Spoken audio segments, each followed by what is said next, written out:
Bonjour à tous, je suis ravie de vous retrouver pour cette première des 4 émissions que nous allons vous proposer en amont du premier tour de la présidentielle. Des émissions imaginées et co-présentées, vous allez voir, avec Ouest France. L'idée de départ est vraiment l'idée à laquelle les 2 rédactions d'information locale vendéenne étaient très attachées, c'était de vous donner la parole. Comment allez-vous? Quels sont les choix qui vont vous influencer une fois que vous serez dans l'isoloir? Ou encore, est-ce qu'on se préoccupe de la même chose ici, à Saint-Michel-en-Lerme, qu'à l'autre bout du département quand on est du côté des herbiers, par exemple?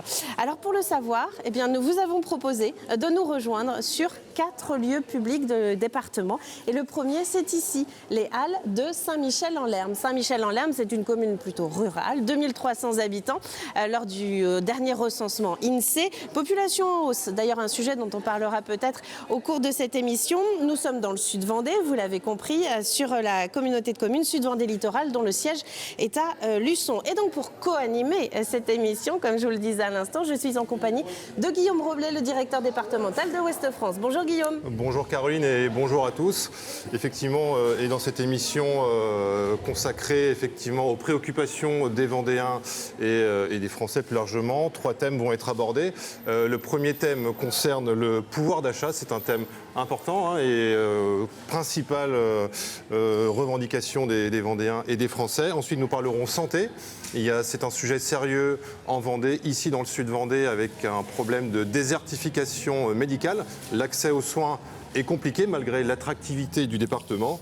Et enfin, nous terminerons par parler ruralité et mobilité, un thème important, effectivement, dans un contexte de hausse du prix de l'essence.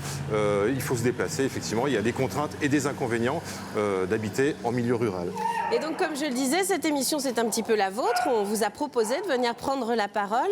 Et pour témoigner, il faut des voix de Vendéens, mais aussi d'élus. Effectivement, qui de mieux placé que l'élu, le maire, pour parler de proximité. Donc ça nous tenait à cœur d'inviter des élus locaux. Tout d'abord, Éric Sautreau, maire de cette commune, merci de nous recevoir. Bonjour et bienvenue à Saint-Michel.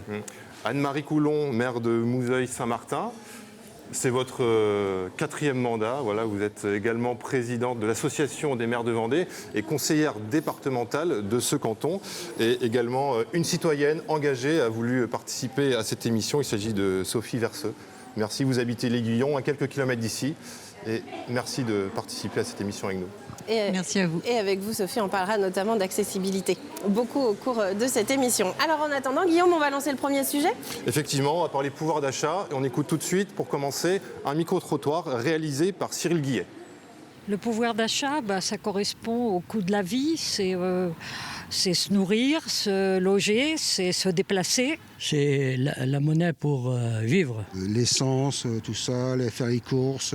C'est pouvoir acheter ce qu'on a envie. Et vous, votre pouvoir d'achat, comment il a évolué depuis les 5 dernières années? Il n'a pas évolué beaucoup. Le pouvoir d'achat a baissé. Ça diminue beaucoup avec tout ce qui se passe. Par rapport au prix du gazole, c'est certain que là, ça a diminué, quoi. Vous êtes obligé de faire des concessions, mais sur quoi? Sur les voitures, tout ça. On chauffe au bois, nous on fait le bois un peu encore, pour essayer de payer moins cher. Je fais attention, notamment au sein des véhicules, d'avoir des véhicules qui sont moins gourmands. Quand je fais les courses, je m'organise pour choper, entre guillemets, les promos. Éric Sautreau, ce micro-trottoir a été tourné en partie ici, chez vous, une autre partie aussi sur Fontenay-le-Comte. On l'a compris, le pouvoir d'achat, c'est quand même c'est le quotidien. Effectivement, c'est le quotidien et la mobilité et les déplacements sont contraignants financièrement pour la ruralité et nos bourgs écartés de nos centres urbains. On parle effectivement beaucoup de la hausse des carburants, mais on peut associer toutes les hausses des énergies électriques, gaz et tout ce qui va avec.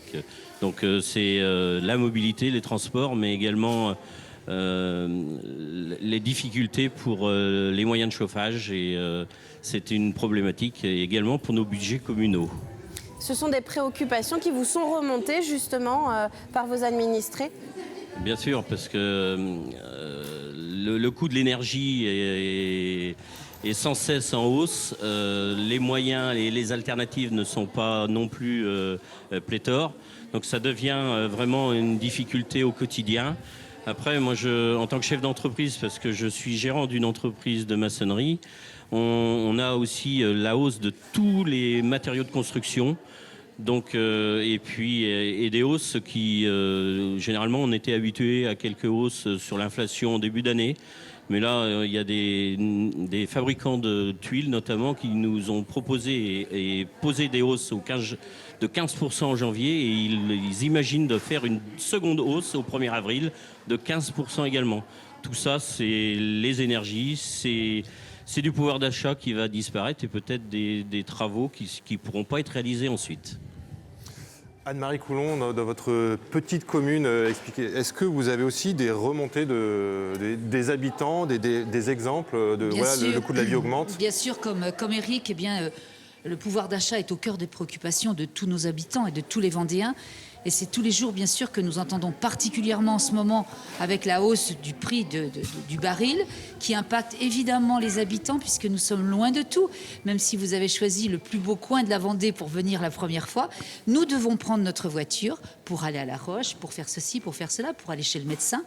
Et donc aujourd'hui, quand on voit le prix à la pompe, moi je vous avouerai que de temps en temps, et même je me dis, mais comment font-ils aujourd'hui pour se permettre et pour pouvoir remplir ces réservoirs qui sont indispensables sur notre canton et ailleurs.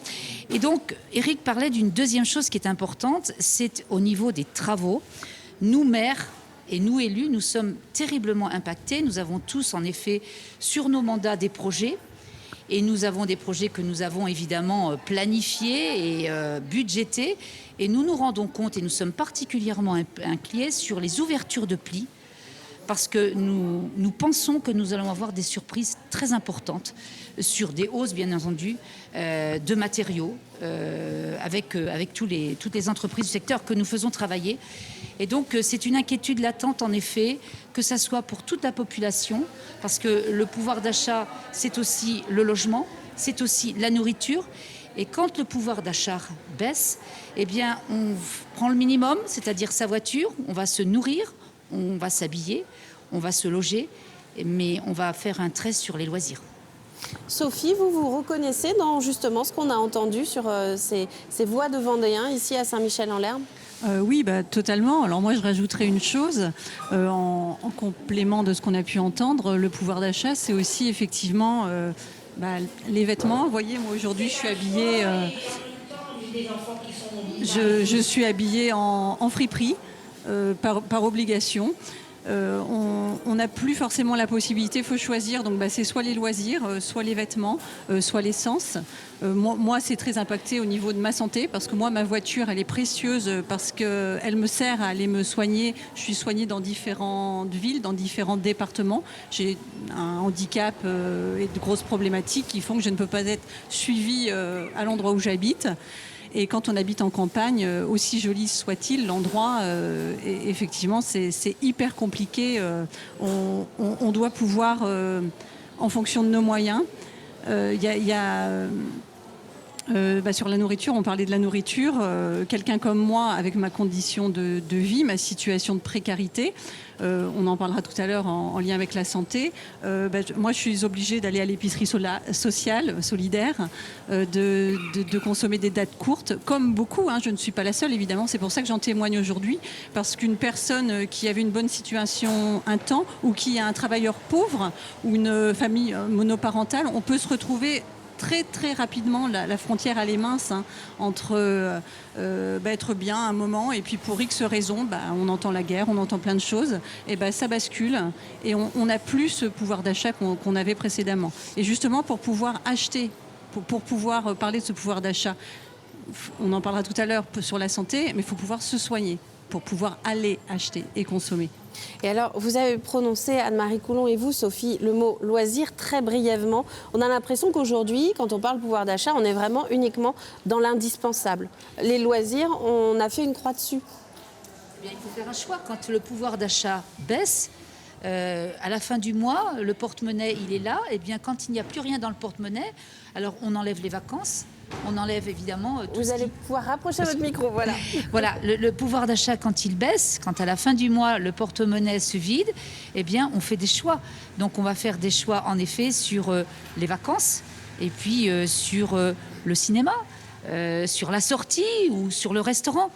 Parce qu'il y a des choses indispensables comme la santé, l'habitation et la nourriture. Et ce sont des phénomènes, enfin, je veux dire, c'est ce qu'on va privilégier, malheureusement. Et c'est ce qu'on disait avec Eric. On voit bien que socialement, on explose. On aide de plus en plus, en effet.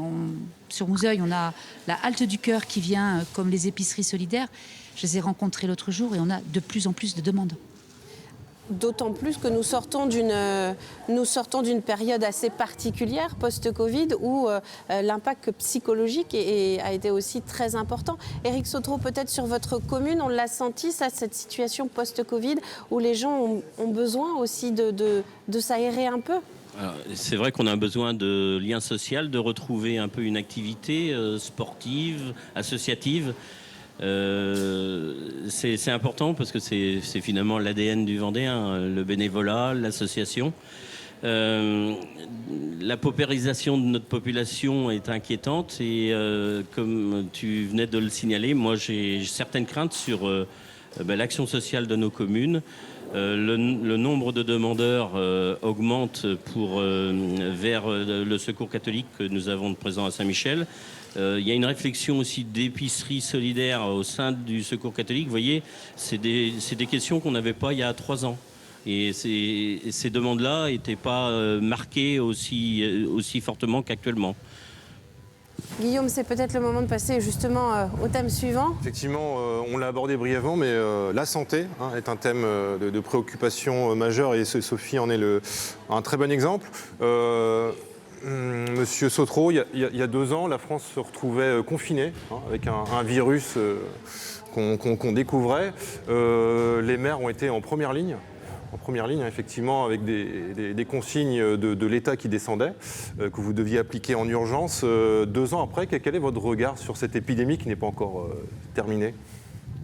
On a coupé beaucoup de liens, c'est ce que je disais juste à présent. Une gestion au quotidien, des informations qui nous descendaient verticalement sans explication. Sur la commune de Saint-Michel, nous avons une résidence pour personnes âgées de 44 lits, une MARPA. On a fermé les portes, on interdisait les visites des parents, une frustration. À un certain moment, on nous demandait d'isoler les résidents dans leur chambre. Au quotidien, le soir. Alors on avait des informations qui nous descendaient de la préfecture, mais parfois on obtenait les informations quelques heures avant en regardant la télévision. Est-ce que c'est le meilleur moyen de communication que l'État a pu choisir ? Enfin bref, c'était très compliqué. Alors je ne vous parle pas des écoles, parce que bien sûr, il y a 2 écoles primaires à Saint-Michel, une MFR, un collège. Alors vous imaginez qu'on était sur tous les fronts. Et puis le tissu associatif qui se délitait, les clubs sportifs qui demandaient la possibilité d'accéder aux infrastructures et on leur disait non. Alors j'ai l'impression que depuis 2 ans, je suis le maire du refus, de la fermeture et de la frustration. Anne-Marie, c'est un sentiment qui est forcément largement partagé par l'ensemble des maires que vous représentez au sein de l'association. Tout à fait, ça fait vraiment 2 ans que nous souffrons sur nos territoires. Et je voudrais rassurer Eric, nous ne sommes pas les maires négatifs, nous avons été là depuis le début et nous avons évidemment pris toute notre mission à cœur et je remercie tous les maires de Vendée parce que dans chaque commune, dans chaque ville, chacun a pris ses responsabilités, est allé auprès de ses concitoyens, a mis des centres de vaccination. Si les centres de vaccination, les 10 centres de vaccination en Vendée ont si bien marché, c'est grâce aux élus. Donc vraiment, je crois qu'on a fait un travail remarquable, qui est difficile, en effet, parce que nous avions les informations fort tard et nous devions les appliquer le lendemain matin, fort tôt. Mais je crois que nous avons le bonheur aussi d'être en proximité avec nos habitants, avec nos enseignants, avec nos commerçants. Et je crois que nous avons fait ce que nous devions faire. Mais je sais que c'est difficile, c'est encore difficile. Et je crois que nous devrons être encore plus là lorsque nous allons ressortir. Oui, vous vouliez rajouter quelque Je vais chose? simplement rajouter un point qui, à mes yeux, est important, c'est que on a noté quand même une grande solidarité au niveau des équipes municipales, agents et également les élus. Et les élus ont joué un rôle important parce qu'on a remis en place du phoning, enfin on a pris contact avec les personnes qui étaient isolées, les rassurer, les accompagner, leur proposer des services. Et l'équipe municipale, les agents ont vraiment été présents dans le cœur de ce dispositif. Un grand merci à eux. Alors ça, c'est le gros dossier Covid, mais la santé en Vendée, c'est plus largement des médecins, des spécialistes et des sujets qui parlent à beaucoup de téléspectateurs qui nous regardent, à beaucoup de lecteurs aussi qui vous suivent, Guillaume, régulièrement. On peut peut-être écouter justement Les préoccupations des Vendéens, on leur a tendu le micro et écouter ce qu'ils en pensent. Qu'on ne ferme pas les urgences de Luçon. Ça sera bientôt de trouver un médecin. Pour l'instant, il nous en reste qu'un. Bien des fois, ils prennent plus de patients. L'hôpital de Luçon et les médecins qu'on a du mal à trouver. Vous trouvez que la situation se dégrade ou elle s'arrange? Un petit peu, ça se dégrade parce qu'il y a de moins en moins de médecins. Moi, j'ai plus de médecins traitants. Pour l'instant, elle se dégrade. Je suis arrivé à Saint-Michel, ça fera bientôt 20 ans. Il y avait 2 médecins. Il n'y en a plus qu'un. Est-ce que c'est une préoccupation qui pourrait vous faire déménager? Oh non, pas pour déménager. Ça fait 50 ans que je suis à Saint-Michel, je ne changerai pas. Je vais dire pas pour moi, mais quand même, on doit faire J'ai une amie qui habite à Neuilly. Dans la semaine, elle a tous ses rendez-vous. Et en Vendée, c'est loin d'être le cas. Non, mais ça m'inquiète sérieusement parce qu'on parle de venir résider définitivement ici. Et là, c'est vraiment très problématique. Pas forcément. Moi, je trouve qu'il y a toujours des possibilités pour aller se faire soigner, quand même, malgré tout. On a entendu ces témoignages de Vendéens. Sophie, vous, la santé, c'est votre préoccupation quotidienne. Parlez-nous de votre quotidien, de votre handicap. Comment vous vivez chaque jour votre handicap, vos soucis de santé en Vendée, à l'Aiguillon? Alors moi déjà, pour commencer, je vais essayer de faire rapide. Si on part du principe qu'on est tous en forme avant de tomber malade, on devrait tous se sentir concernés déjà par ces sujets-là d'importance prioritaire à mon sens. On parle santé, sociale et puis tout ce qui tourne autour. Et donc moi, je suis en situation de handicap invisible. Parce que sans mon matériel, là aujourd'hui je suis en canne, mais j'alterne aussi avec le fauteuil roulant. Donc je suis paraplégique, associée, donc suite à un polytraumatisme, j'ai été fracturée à peu près partout, il n'y a qu'un bras qui n'a pas été touché. Et au niveau interne, plus rien ne fonctionne correctement. Donc quelqu'un comme moi, car je parle de moi, mais je ne suis pas la seule, quelqu'un comme moi passe 1h30 environ chaque matin à faire des soins. Donc je perds une partie de ma journée et il ne faut pas imaginer que ça s'arrête là, parce que je fais mes soins le matin, mais tout au long de la journée, j'en ai d'autres, évidemment. Donc aujourd'hui, je suis encore autonome. Jusqu'à quand, je ne sais pas. Donc moi, je vis toute seule. Ça fait environ 25 ans maintenant que je suis dans cet état-là. Donc je suis un petit peu mieux et je suis en capacité de m'exprimer, de parler, de faire mes démarches, que je l'étais à l'âge de 17 ans. Mais tout est compliqué. Tout est compliqué. Alors, vous devez vous déplacer, expliquez-nous comment ça se passe. Alors, moi, ma journée, en fait, ça dépend comment je vais dormir, selon les douleurs, parce que j'ai mal en permanence, évidemment. Donc, les médicaments, vous imaginez bien que lorsque c'est ponctuel, qu'on se fait une petite fracture, qu'on a des anti-inflammatoires ou de la kiné pendant 1 an, et encore 1 an, ça commence à faire pas mal, mais pendant 6 mois, ou qu'on a des béquilles quelques temps, après, ça va aller mieux. On peut prendre des médicaments 1 an, mais on ne peut pas prendre 20 ans des médicaments sans qu'il y ait un impact sur le reste du corps, le foie. Donc quand tout est déconnant, il y a un rebond sur le reste de la vie et aussi sur le pouvoir d'achat, sur le logement. On n'a pas toujours une famille qui nous accompagne, on n'a pas toujours un entourage qui peut être là, pas qui ne veut pas, mais qui peut être là. Parce qu'on peut être là, les amis, on peut être là un temps, mais quand ça commence à durer, c'est compliqué. Et on devient dépendant.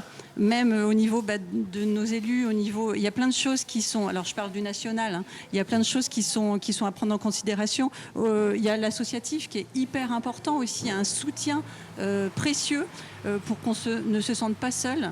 Parce que les soins, pour pouvoir les avoir, donc il faut une ALD, il faut des prises en charge, un 100%, il y a la MDPH, il y a l'invalidité. Il faut comprendre la notion CPAM et de c'est quoi les différences, 80%, 100%, c'est quoi? Tout ça, c'est hyper compliqué. On doit devenir tout, en fait. On doit devenir spécialiste, assistante sociale. Tout est compliqué au niveau administratif. Et tous ces critères, vous les avez justement pris en compte au moment de votre installation à l'Aiguillon-la-Presqu'île? Alors absolument pas. Moi, en fait, je suis arrivée ici, je ne vais pas vous raconter toute ma vie, mais j'ai eu un amoureux ici, brièvement. Mais ça m'a permis de découvrir ce coin. Et en fait, moi, je viens de la ville où il y avait tout à proximité, vraiment tout. J'ai été très longtemps engagée au niveau du handicap. Je le serai toujours, hein, c'est ma vie de toute façon. J'ai été présidente d'association dans la Vienne, du VIHP notamment. Et aujourd'hui, eh bien, je recommence tout parce que ma vie a fait que mon maintien dans l'emploi n'a pas fonctionné. J'ai eu des nouveaux traitements hyper invalidants avec des effets secondaires qui m'ont complètement pourri ma vie et ça n'a pas fonctionné au niveau du travail parce que les employeurs n'étaient pas forcément au courant des lois. Vous savez, cette fameuse loi de 2005 là, sur l'inclusion, la chance à tous pour tout et notamment sur le travail. C'est pas évident, c'est pas si simple que ça. La réalité, elle est tout autre. Et la réalité du quotidien, eh bien, moi, je me suis dit que je sois malade dans un 30 mètres carrés à Poitiers ou que je sois malade là, dans cet endroit. Je vous disais, j'ai plus mon amoureux, mais je suis tombée amoureuse du coin. Et ben, j'aime autant être malade ici. Alors effectivement, c'est hyper difficile. Ça doit demander une organisation particulière, effectivement. Mais oui, là maintenant tout de suite, je me demande à quel moment j'ai mis mon... Ah bah non, j'ai éteint mon portable, mais j'ai mis mon bip, j'ai mes soins à telle heure. Il ne faut pas que je le loupe, sinon qu'est-ce qui va se passer? Vous ne le saurez pas, mais ce serait pas cool. Donc moi, j'ai pu rencontrer... en arrivant ici, j'essaie de reproduire un petit peu ce que je faisais précédemment dans l'autre département. Je suis très intéressée par tout ce qui est politique parce qu'on est obligé de toute façon de connaître nos droits, même en tant que citoyen hein, déjà, mais de savoir qui est qui fait quoi ici. Et puis pour s'intégrer, ça fait partie, c'est la règle du jeu aussi. Moi j'ai pu rencontrer sur Luçon, on parlait des urgences de Luçon. D'où votre mobilisation, voilà, c'était ma question suivante, votre forte mobilisation concernant le maintien de l'hôpital de Luçon. Alors, eh bien, ma forte mobilisation, la nôtre à tous, en tout cas. Moi je suis soignée à Niort, à Bordeaux, à Poitiers, à Nantes, et puis je commence à trouver 2-3 médecins ici, enfin médecins spécialistes, et c'est hyper difficile. Aujourd'hui, ou même demain, si j'ai un de mes traitements qui ne fonctionne pas, si je fais une occlusion intestinale ou quelque chose du type, ou un AVC, ce serait pas de bol, mais bon, ça peut m'arriver aussi.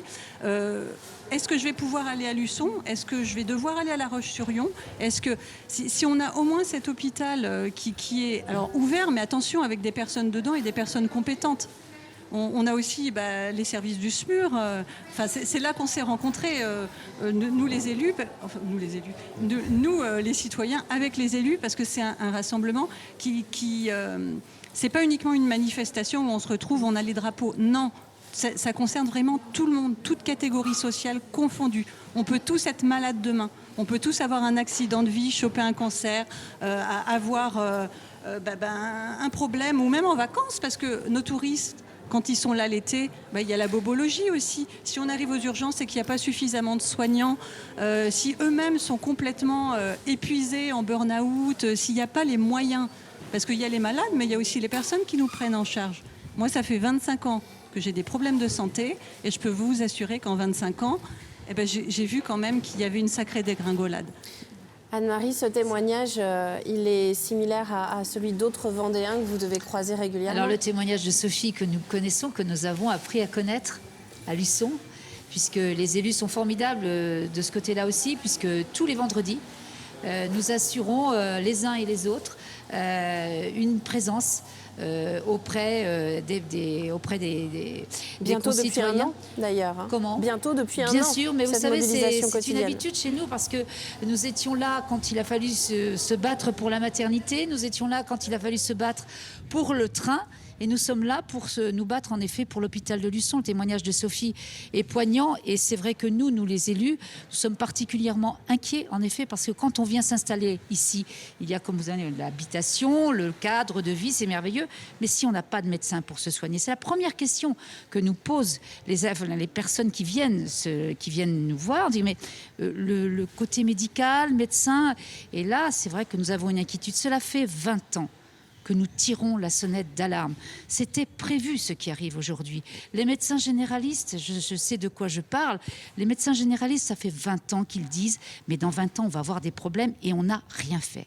Personne n'a rien fait et aujourd'hui on est au bout du bout, on est au bout du mur et nous avons des habitants qui n'ont pas de médecin traitant, c'est inadmissible. Nous avions la meilleure médecine du monde et aujourd'hui, comme le dit Sophie, eh bien c'est en train de régresser. Donc nous nous battons en effet pour cet hôpital.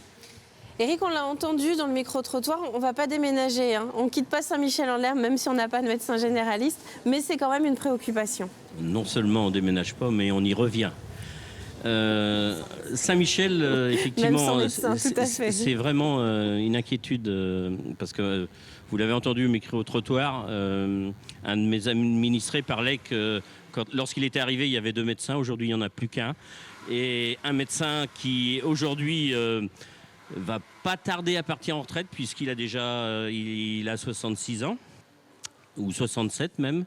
Quand je regarde le fronton de ma mairie et que je vois égalité, je pense que la France, il y a des choses. Et puis puisque la thématique aujourd'hui c'est présidentielle 2022, je pense que vous serez d'accord avec moi, il faut interpeller les candidats pour qu'il y ait un réel équilibre, une redistribution des médecins sur l'ensemble du territoire français. Si l'équilibre n'était pas assuré et la position des enseignants en France, on s'apercevrait qu'il y aurait certains sites urbains où il n'y aurait plus d'enseignants. Pour la sécurité, la police, c'est exactement la même chose. Je ne vois pas pourquoi ce principe ne serait pas appliqué aux médecins généralistes. Et comme ça, au moins, on pourrait relire le fronton de la mairie avec le mot égalité. Je crois, Guillaume, qu'on a un premier message direct là, adressé aux futurs locataires de l'Élysée. Est-ce qu'on passe au sujet suivant peut-être? Sujet passionnant, la santé. Donc on a parlé pouvoir d'achat, santé. Et maintenant, on va parler ruralité ici à Saint-Michel-en-l'Herbe. On écoute tout de suite ce micro-trottoir avec des témoignages de Vendéens. C'est un choix et en même temps, j'ai des enfants qui sont venus par ici aussi. Donc ça m'a permis aussi de sortir un peu des problèmes, on va dire, santé, de stress, surtout le stress. Ça correspond à des aspirations personnelles. J'aime bien vivre dans une petite structure. J'aime bien la ruralité. L'avantage, c'est que c'est calme. Les gens sont pour toi. La convivialité, elle est là. C'est vrai qu'on est tranquille, il n'y a pas de souci. On se connaît les uns les autres. On dispose de plus d'espace personnel et plus d'espace collectif disponible. On aime mieux la sécurité de la campagne, quoi. L'inconvénient, c'est parfois la distance pour certaines choses, notamment des médecins spécialistes, notamment des commerces spécialistes. Moi, je vois pas d'inconvénient. Il faut rouler, il faut prendre sa voiture pour aller emmener les enfants au sport, pour aller faire les courses, mais bon, ça se fait. La ruralité, ça s'appelait, on se sent bien dans les communes rurales. Anne-Marie Coulon, c'est votre ressenti en tant que maire rurale? Écoutez, vous avez choisi le Sud Vendée pour votre première émission, donc vous avez très bien fait parce qu'on est au cœur de la ruralité et on est bien. D'ailleurs, toutes les personnes que vous rencontrerez à Saint-Michel, comme à Mouzeuil-Saint-Martin ou comme dans toute la Vendée, eh bien, dans la ruralité, on est bien, on est au calme, on est tranquille. Donc, si moi et ça se sait de plus en plus, mais bien sûr, parce que c'est ça aussi. Nous accueillons depuis, alors peut-être effet Covid, je veux bien vous l'accorder, mais nous n'avons plus un terrain, nous n'avons plus une maison à vendre. Moi, j'ai le bonheur d'ouvrir une 5e classe cette année. Ça veut dire quoi? Ça veut dire que les Français ont besoin de cette ruralité et s'y sentent bien, ils nous le disent tous les jours. Donc moi aussi, si j'ai un message à passer au futur président de la République, n'oubliez pas la ruralité, c'est important, on y est bien, on y est bon, je pense que c'est une bonne vie tranquille et je crois que les Français ne s'y trompent pas si autant de Français viennent vivre au cœur de la Vendée.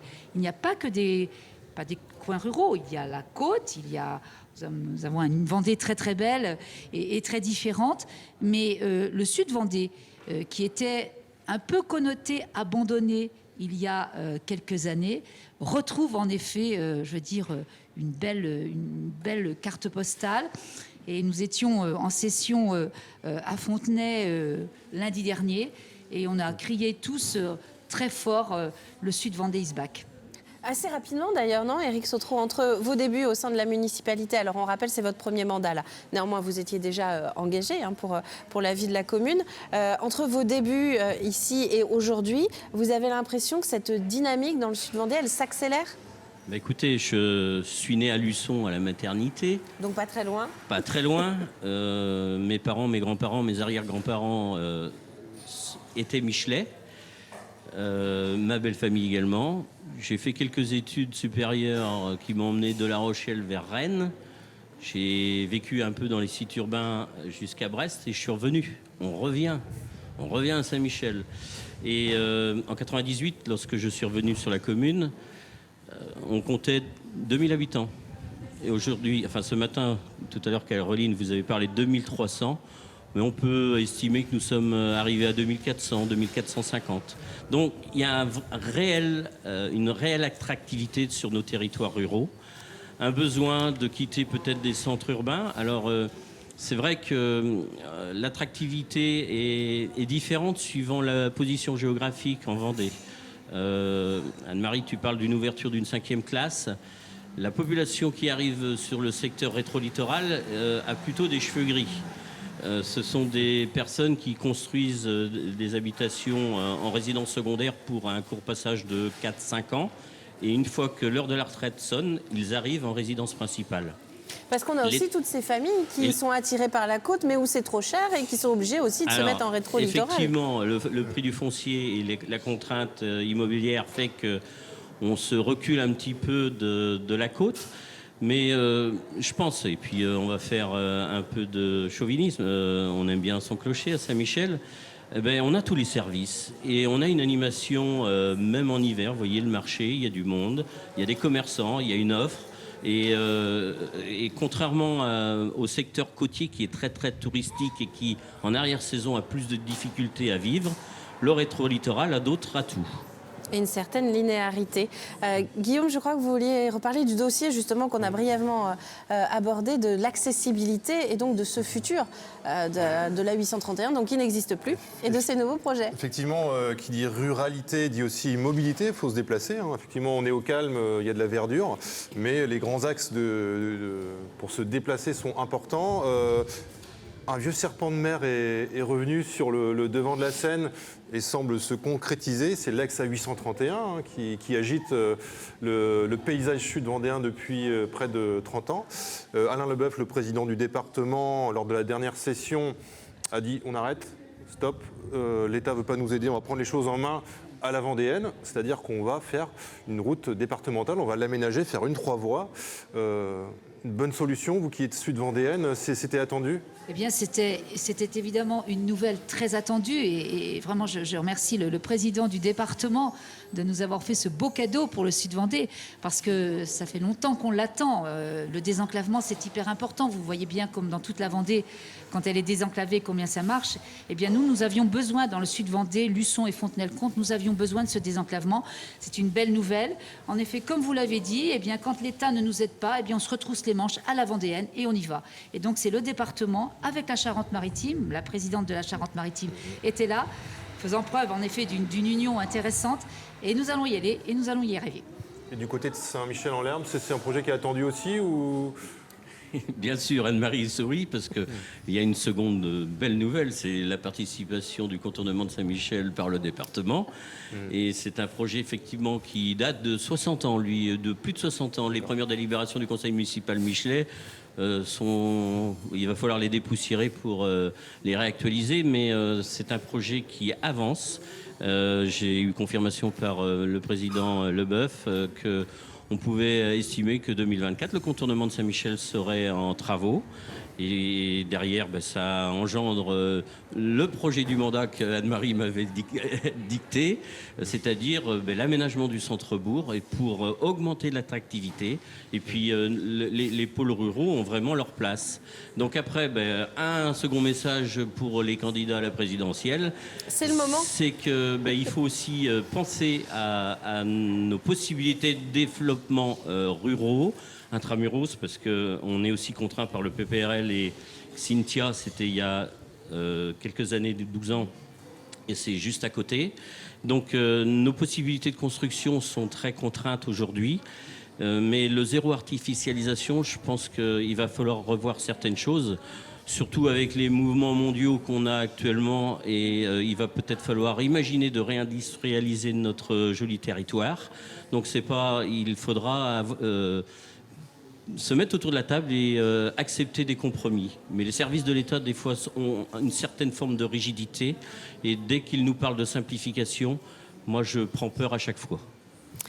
Je vous propose de terminer cette émission sur un exercice qui n'est pas forcément des plus simples. Et on va commencer avec vous, Sophie. Si vous aviez un message, justement, alors Éric Sautreau a commencé, et vous aussi, Anne-Marie Coulon, a passé des petits messages comme ça, mine de rien, à l'Élysée. Si vous en aviez un, qu'est-ce que vous aimeriez dire? C'est le moment. Alors moi j'en ai un grand, et je vais le dire, je vais le crier. En fait, j'aimerais déjà reparler du pouvoir d'achat. Faut quand même penser qu'on a un riche patrimoine ici. Il y a beaucoup, même si on n'a plus de budget loisirs, il y a beaucoup de choses qui sont gratuites ou très accessibles à toutes les bourses, même à la mienne, qui est avec une pension d'invalidité. Je peux faire plein de choses. Donc tout le monde peut le faire. Il faut s'intéresser, il faut s'associer ensemble les uns avec les autres pour faire vivre nos petits commerces, nos petits cafés. On peut faire des cafés citoyens, des repas partagés, on peut faire plein de choses. Visiter la belle abbaye, on peut faire plein de choses pas chères. Et j'aimerais dire à celui ou celle qui sera notre élu, notre dirigeant, que concernant le handicap, l'écriture inclusive, changer certains termes ou acronymes déjà qui sont imbuvables, ça c'est pas important. Ça on s'en fout vraiment, c'est pas la réalité de nos besoins.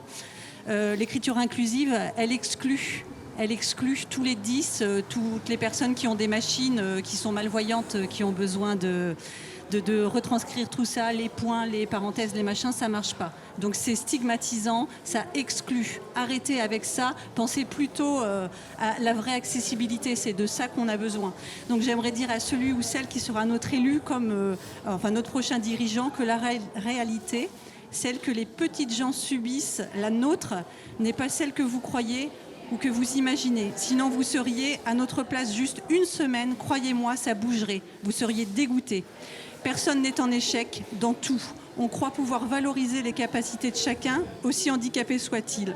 On doit pouvoir nous valoriser. C'est un peu comme de rouler en Lamborghini, c'est forcément super, mais évidemment en 2 chevaux aussi. Souvenons-nous que les crayons de couleur cassée colorient toujours. C'est ça la vraie inclusion, la vraie diversité.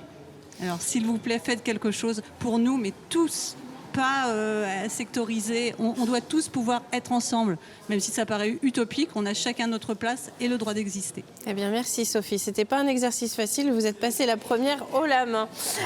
Anne-Marie Coulon, vous, avez-vous un petit message à passer? J'ai 2 messages à passer au futur président de la République ou présidente de la République. D'abord, de ne pas oublier la ruralité. Là où nous vivons tous en proximité. C'est un réel bonheur de vivre dans nos campagnes. Donc n'oubliez pas la ruralité.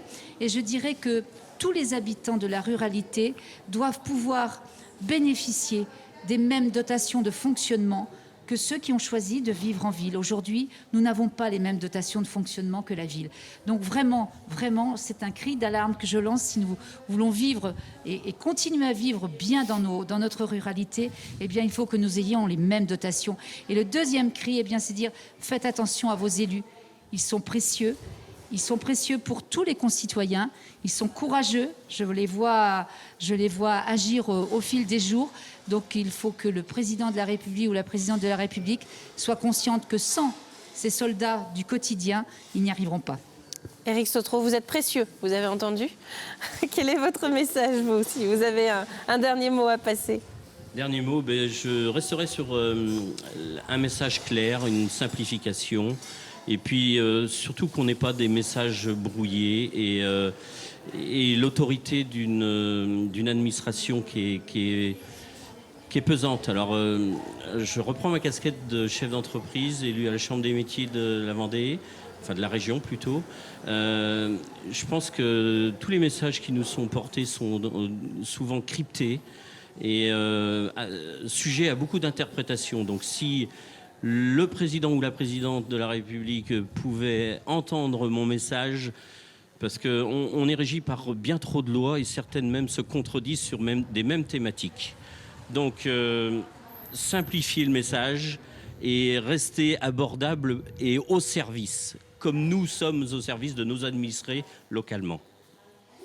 Merci Guillaume pour Merci, cette Caroline. première co-présentation. Effectivement. Et merci à vous pour votre attention.